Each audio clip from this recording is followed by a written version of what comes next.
تو اس پر ان کی جسٹیفیکیشن دینے کے لیے کہ باجوہ صاحب کہہ رہے ہیں کہ نہیں بھائی ایسا کچھ نہیں ہوا، تو خواجہ صاحب کیا ہی اچھا ہوتا کہ کل جو واقعہ پیش آیا تھا،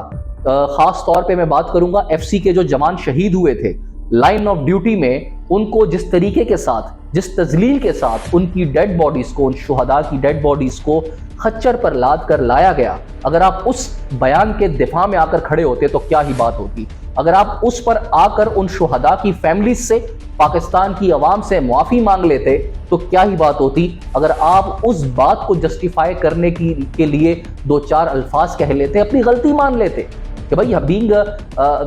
ڈیفنس منسٹر میں معذرت کرتا ہوں، یہ نہیں ہونا چاہیے تھا جو ہوا ہے۔ میں آپ کو بتاؤں شہید کی جو حرمت ہوتی ہے وہ کیا ہوتی ہے۔ کیپٹن کرنل شیر خان شہید نشان حیدر جب ان کی شہادت ہوئی تو ہمارا دشمن ملک ہے بھارت، انہوں نے کتنے پروٹوکول کے ساتھ، کتنی عزت کے ساتھ، کتنے آنر کے ساتھ اس شہید کو ہمارے حوالے کیا، کیونکہ ان کو پتا تھا کہ بہادر کی قدر کس طریقے کے ساتھ کرنی چاہیے، ایک دلیر کی قدر کیا ہوتی ہے، انہوں نے ان کی دلیری دیکھی تھی۔ ہماری جو بھی فوجی ہیں، ہمارے جو بھی پولیس کے اہلکار ہیں، ایف سی کے اہلکار ہیں، رینجرز کے اہلکار ہیں، یہ سب ہم میں سے ہیں اور یہ سب ہمارے آنکھوں کا تارا ہے، ہمارے ماتھے کا جھومر ہے۔ یہ لوگ صرف جب بارڈر پر کھڑے ہوتے ہیں، یہ لوگ جب دشمن کا مقابلہ کر رہے ہوتے ہیں تو ان کے دل میں اپنے، ہم کہتے ہیں نا کہ جان ہتھیلی پر رکھ کر کھڑے ہیں، تو یہ جان ہتھیلی پر رکھ کر جب کھڑے ہوتے ہیں تو ان کی ایک ہی موٹیویشن ہوتی ہے، ایک کہ اگر میری جان چلی گئی تو مجھے میری شہادت پر میرا جو مان اونچا ہوگا، جس طریقے کے ساتھ میں اللہ کے آگے سرخرو ہوں گا، اسی طریقے کے ساتھ میرے جو باقی لوگ ہیں، میری فیملی ہے، وہ مجھ پر فخر کرے گی، میری قوم مجھ پر فخر کرے گی، میرے جو حکومت ہے، میرے جو لوگ ہیں وہ میرے ساتھ کھڑے ہوں گے۔ یہ اس بنیاد پر یہ سب چیزیں اس کو مضبوط کرتی ہیں، اس بات پر کہ وہ اپنی جان کا نذرانہ بھی پیش کر دیتا ہے۔ لیکن اب جب یہ ہوا ہے نا ایف سی اہلکاروں کے ساتھ، پورے سوشل میڈیا کے اوپر یہ ویڈیوز وائرل ہیں، ہر کوئی یہ دیکھ چکا ہے کہ خچر کے اوپر آپ لوگوں نے ان کی باڈیز کو لادا گیا ہے، ظاہر ہے مجبوری کے طور پر ان کے ساتھ اس طرح کا کیا گیا ہے، لیکن یہ اس طرح کا کنڈکٹ، اس طرح کا بیہیویئر ہمارے شہید کسی بھی صورت ڈیزرو نہیں کرتے۔ ہماری جو حکومتیں ہوتی ہیں، جب ان کو نان پائے کا ناشتہ کرنے کا دل کرتا ہے تب تو ہیلی کاپٹر اویلیبل ہوتا ہے، لیکن جوان جب سرحد پر لڑتے ہوئے شہید ہو جاتا ہے تو اس کی لاش اٹھانے کے لیے ہیلی کاپٹر ہمارے پاس نہیں ہوتا۔ جب ہم اپنی سرجریز کرانے کے لیے ایک شہر سے دوسرے شہر یا ہمیں کسی اور ملک جانا ہوتا ہے تب بھی ہم اپنے اداروں کے جہاز استعمال کرتے ہیں اور ان کا استعمال کر کے ہی ہم لوگ وہاں پر پہنچتے ہیں، نہ کہ کمرشل فلائٹس کا۔ لیکن جب ہمارے جوانوں کو، ہمارے شہیدوں کو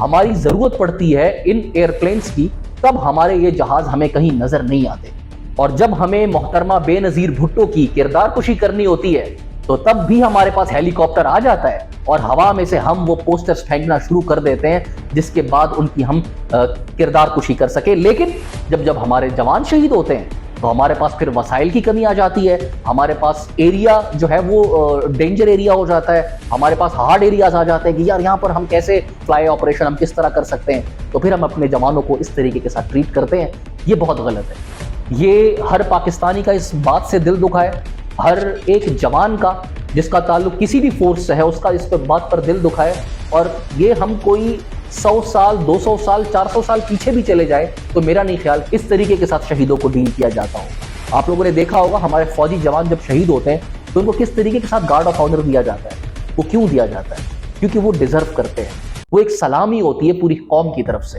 کہ آپ لوگوں نے ہمارے لیے، ہماری سرزمین کی خاطر آپ نے اپنی جان کی قربانی دی ہے، تو ہم سے اتنا ہی ہو سکتا ہے آپ کے لیے کہ ہم آپ کو عزت وقار کے ساتھ اللہ تعالیٰ کے سپرد کر دیں، زمین کے سپرد کر دیں۔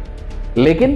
ان کے ساتھ جو ہوا ہے یہ شرم کا مقام ہے۔ بحیثیت قوم میں اس بات پر افسردہ تو ہوں لیکن شرمندہ بہت زیادہ ہوں۔ فیصل چودھری صاحب کا حالیہ بیان آیا ہے کہ عمران خان صاحب ڈٹ کر کھڑے ہیں، 24 نومبر کو ان کی کال جو ہے اس سے وہ پیچھے ہٹنے والے نہیں ہیں،